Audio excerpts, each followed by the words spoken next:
Bonjour tout le monde, j'espère que vous allez bien. Donc Marie Chauvette, éducatrice canine et propriétaire de l'entreprise de J'aime ton chien.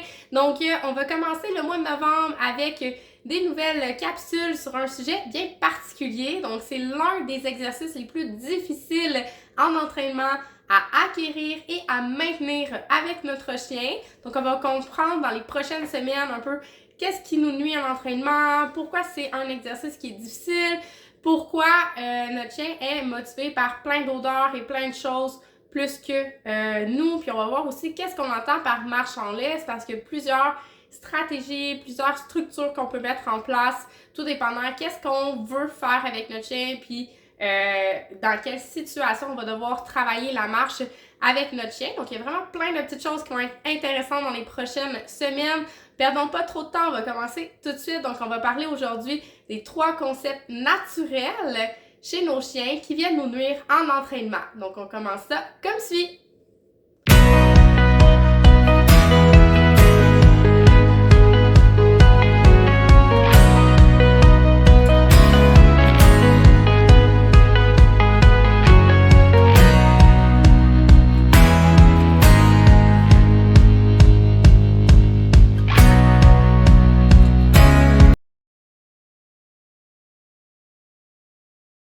Le premier point, pourquoi c'est difficile d'avoir un chien qui veut rester près de nous pour marcher au niveau de la marche en laisse, ben c'est la vitesse.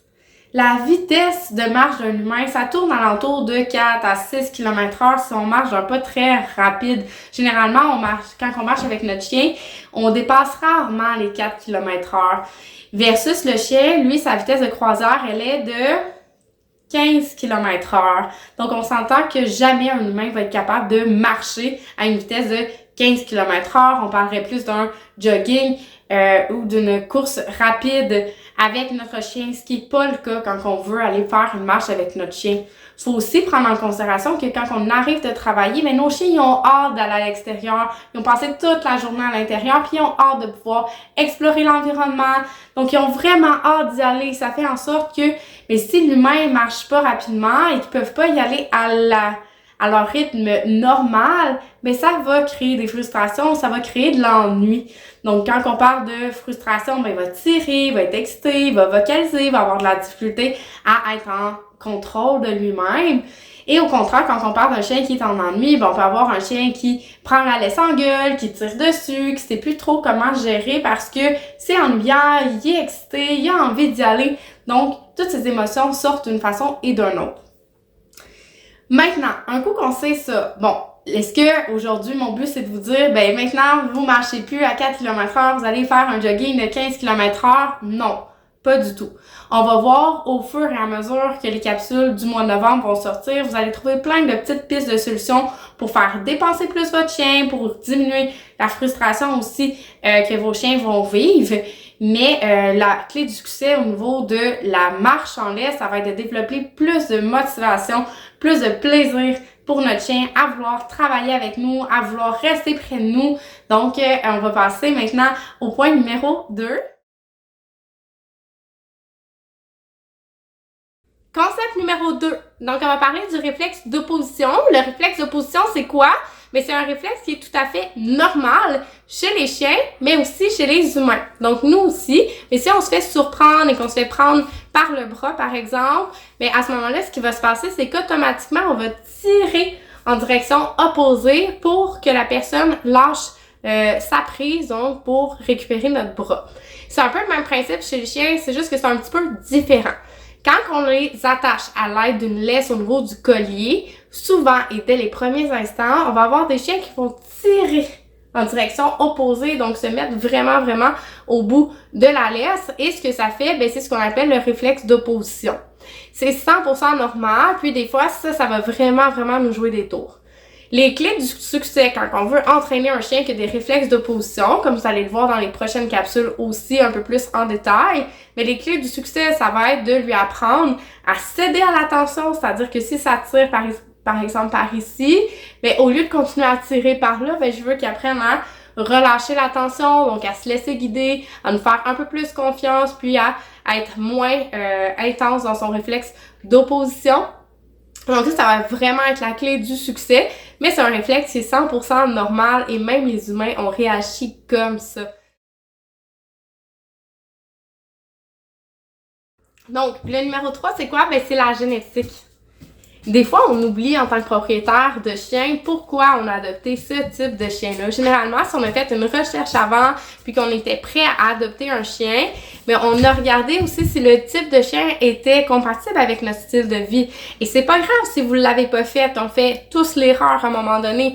Souvent, ce qui arrive, si on n'a pas l'expérience ou que on adopte un chien parce qu'on le trouve beau, tout simplement, puis c'est notre chien de rêve, puis on a toujours voulu avoir ce chien-là, mais qui est peut-être pas nécessairement compatible avec notre style de vie, mais c'est sûr que ça va amener quelques petits problématiques.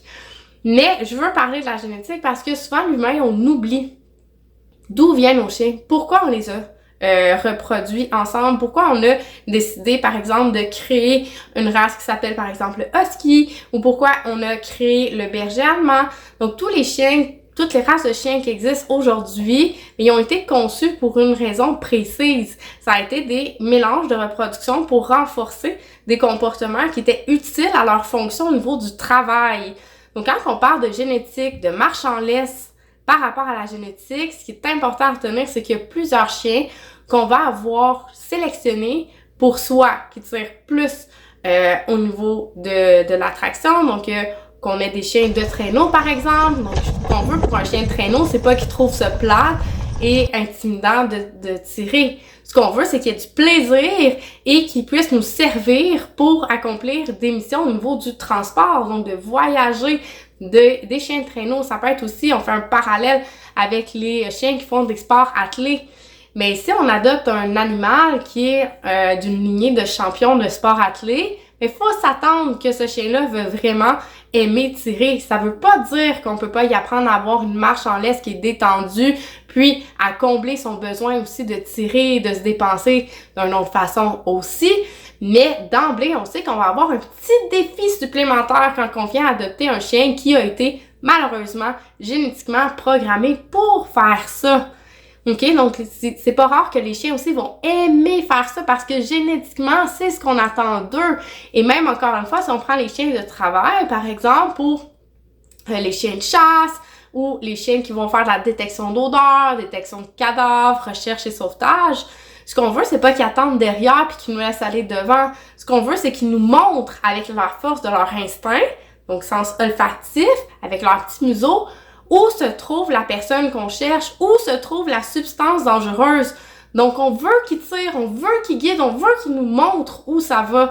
Donc, c'est sûr que déjà là, si on a un chien qui est génétiquement programmé pour faire ce type de comportement-là, du moins pour aimer ça, c'est sûr que des fois, ça va être plus difficile à les ramener à se concentrer sur nous parce que c'est un peu ce qu'on attend d'eux. Donc, il y a toujours façon, comme vous allez voir dans les prochaines capsules, de structurer nos entraînements, d'y aller aussi par contexte, donc contextuellement apprendre à nos chiens ce qu'on attend d'eux par rapport à telle ou telle situation. Donc les chiens sont super bons pour comprendre tout ça. Donc c'est pas parce que génétiquement il va prendre du plaisir à tirer que c'est foutu. Ça s'entraîne quand même, il n'y a pas de souci à se faire, mais voilà, c'est ce qui conclut les 3 concepts naturels présents chez les chiens qui vont nous nuire en entraînement. Si jamais vous avez besoin d'aide avec votre chien ou que vous vivez une situation qui est plus difficile, laissez pas ça traîner. Appelez-nous, ça va nous faire plaisir de vous aider. Donc, on offre plusieurs services, donc formation en ligne, on a aussi des services de consultation en ligne, on a des services de consultation en personne dans plusieurs municipalités, plusieurs secteurs, donc par exemple dans les Laurentides ou dans la Naudière. Donc, si jamais il y a quoi que ce soit, n'hésitez pas à nous contacter, soit sur notre site internet au www.jmtonchien.ca ou sur nos différentes plateformes, donc sur Facebook, J'aime ton chien, Instagram, J'aime ton chien et aussi sur TikTok, JM ton chien. Donc, n'hésitez pas si jamais vous avez des questions. Je vous souhaite une belle journée et à la semaine prochaine!